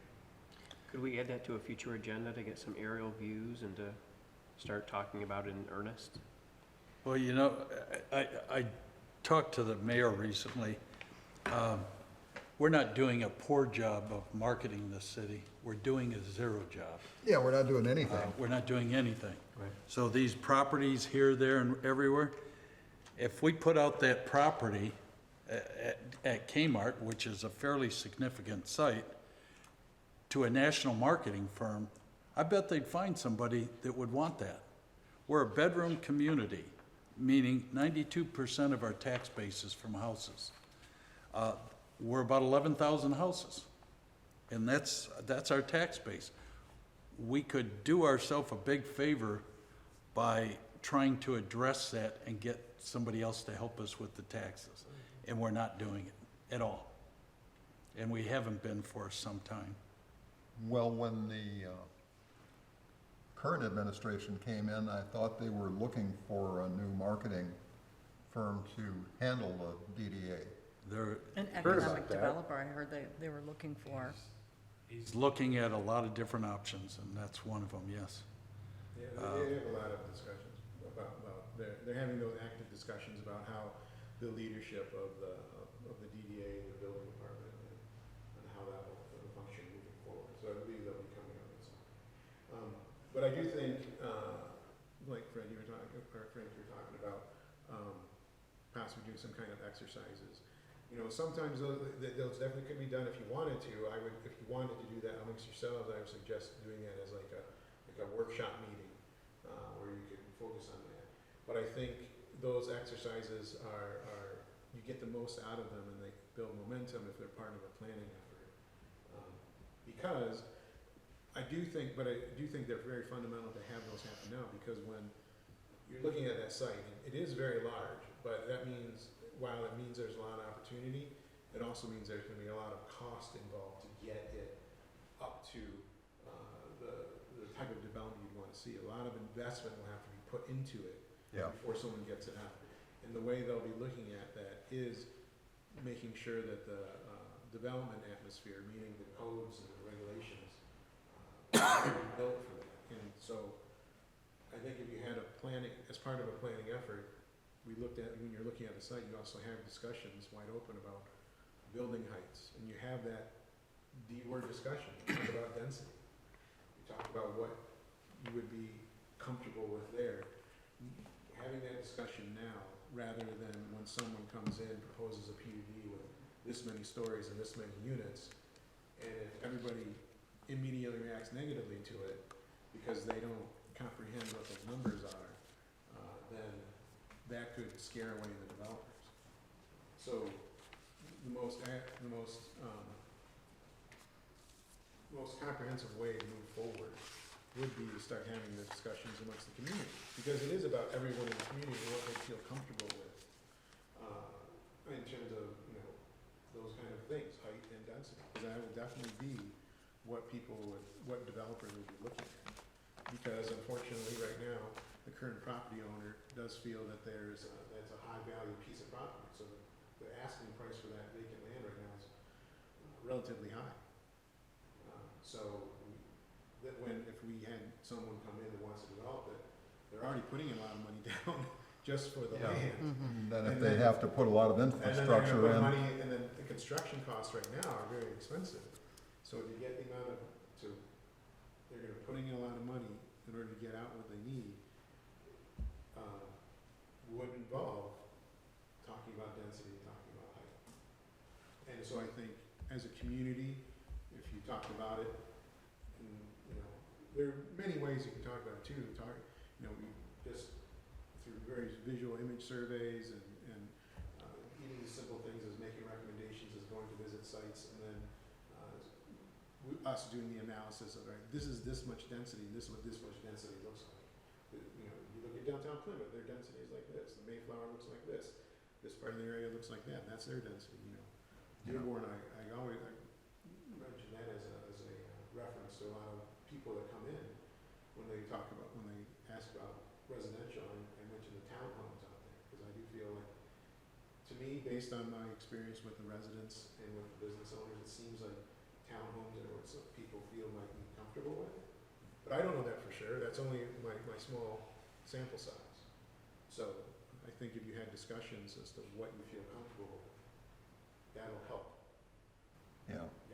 It'll help guide development, and then it'll let developers know that you're ready for a 5-on-1, single-story commercial on the bottom with 5 stories of residential on top. Or maybe it's 3, or, you know, I don't know, it's 3 or 5 or 6, or whatever you guys are interested in, or comfortable with.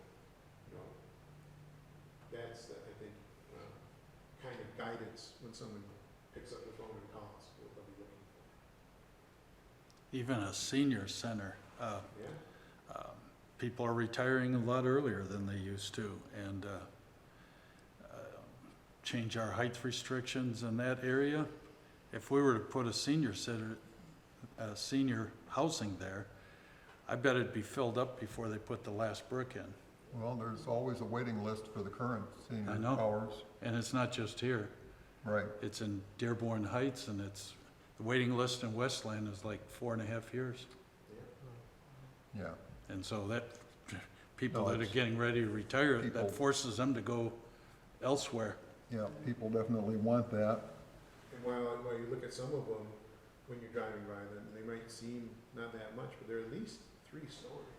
Yeah. Not more, because that's just the density they need, not only to make the building work economically, but also because there is a huge demand for those kind of facilities. So right now, I mean, I don't think we would allow those based on our height requirements, you know? No, we'd have to modify But the we height could change, requirement. we but- could change that because, But we managed to do that when they built the current, Correct, yeah, that was PUD in that.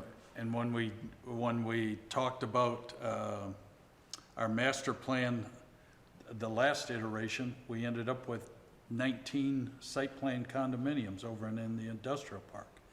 Once we realized that that property had been sitting there empty for the last, since the beginning of Garden City. yeah. And so it was unlikely that somebody's gonna jump in there and build a factory or something. And we looked at that deeply, at that property. We ended up with a new soccer field to replace the old one, which was a landfill. And once they scraped the top surface off, they found out that it was a landmine all over. And the developer that built the site plan condos redid all of that and hauled all that garbage away and put clean fill in there. And so now the GCYA has a beautiful Yeah, soccer they got a field there. beautiful soccer field. And it's also a nice thing to look at across the street from all these site plan condominiums. And heretofore, that's been left for 50, 70 years. Industrial, M1, light industrial. Never happened. So to look at this stuff like with fresh eyes, I think is important. The former mayor, if you remember, he talked about a hotel there. And Yeah. according to his information, the hotel only has to have, what did he say, 9% occupancy for the year? Yeah, And it it's can be really- profitable? Yeah, really low. But I don't want a hotel sitting there that's empty 90% of the year until they have a big event in Detroit and they need overflow. That- Yeah. Is that gonna help our downtown? No, I mean, it might do great for 3 days. Yeah. You know, when the convention's in town or something. I think to have something that puts people there. I mean, the idea of cutting that property in half and putting a Well, road through there is. If we could have residential in the back and more commercial in the front, that might be something that would work. That's how Dearborn did it. Yeah. You go straight in, you see all the brownstones and all that. Right. And then all the business pushes up front. anyways, because they want the Ford Road coverage when you drive by, and then you have enough residential concentration that would say, hey, I'm gonna walk to that business instead of trying to drive where you're not Yeah, gonna get they anywhere. have, well, Just for an example, Fred, you know, they're trying to turn the research and engineering facility in Dearborn into a walking campus. oh, yeah. And they've taken out the roads and they've changed the roads around Military Road, Village Road, all going through the campus have been changed. Because, and Ford's is spending hundreds of millions of dollars to Yeah, what change is that that huge campus. building on Oakwood for? That's the new product development building. Oh, yeah? Yeah, that is a monster. Yeah, I drove by it the other day, it's huge. Yeah, I work right on the other side of the campus from that bad boy, but I'm just saying, they put money into they hired people that said, this is what you need to do to revitalize. And then Dearborn came in and said, well, if you want to do that, why don't you help us with Michigan Avenue, the train station, you know, okay? So that's the direction they're Scratch going. my back and, I don't know what the decision, who said to do it that way, but they spent a lot of money to do it that way, so yeah. maybe there's some information we can glean off of that to Yeah, try I to don't get know. us pointed in the right direction. No, if it would mean making some changes in the zoning, I don't think anybody would be totally opposed to that, but I'm not sure what we would need to do at this point, because I don't know what That's would be why, available. I mean, we can say we're flexible, but somebody's gotta come in and say, I wanna do something. national marketing firm, Yeah. give us that kind of We information. gotta market it. National. Definitely. Not 2 streets over. Right. Well, Get it out there, man, the internet's, it's huge, it's worldwide. Let's get it Yeah. out there under the, and we could be flexible, we don't have to. I don't think we'll ever be a walking community. I don't think we'll ever be the things that we set up. And we reopened the master plan the last time with Will. I think that's dated. yeah, I think that's not the direction that Garden City needs to go. no, I mean, when you talk about a walkable downtown, I think we wanna be able to walk where we wanna go. But people don't want to walk long distances. No, they don't wanna walk that far. It's too far in between destinations here, Right. you know? But you want to be able to get there. Yeah, And you but- want to be able to park close enough to walk Yeah, there they're- and feel they'll good walk a about little it. ways. But our parking sucks. Sorry, excuse me. Our parking's terrible. Yeah, We need to get these lots connected. We need people to be able to get out on traffic signals. You need to be able to pull in there with confidence that you're going to get back out. And if you try anything on Ford Road at the wrong time of the day, you're not getting out. And that's just Definitely- frustrating. definitely don't wanna make a left turn. No, ever. Unless you can get out on a side street that's got a light, you know, Yeah. so. If we could get that connected and get the traffic to where people aren't afraid to pull in and out, you know, then that's a step in the Well, right that would help. direction. Yeah. It's not gonna fix everything, but it'll fix some things, you know. Well, I don't think we can do anything else right now. No, not tonight. I'm not looking at that, especially since some of the members probably haven't had much of a chance to look at the master plan review and develop their own critiques. So if you'd like, I can put this back on the agenda for our next meeting to continue the discussion. And if possible, I can just put down some of my suggestions and then, Yeah, if we can have something new to look at. yeah. Okay. Because, yeah, all of this I think has been very helpful, and I do think that it's helpful because it helps bring your discussion and your thoughts. So you have more time to think about how you'd like to proceed, and then we can just have the discussion again next meeting and see about formulating consensus on opinion on the master plan opinion. Okay. All right then, moving on. I don't think we have any other business. Do we, Brian? to discuss? Nope, no other business. Did you have any? Nope, Okay. Commissioners, Diane, you have anything? Yeah, tonight. Eric? Nothing, thank you. No? Kelly? Nope, good. All right then, next regular planning commission meeting is Thursday, November 9th, 2023. So, have a good night, everyone. The meeting's adjourned. Have a good one. Barry got married last weekend. What did they? Oh, really?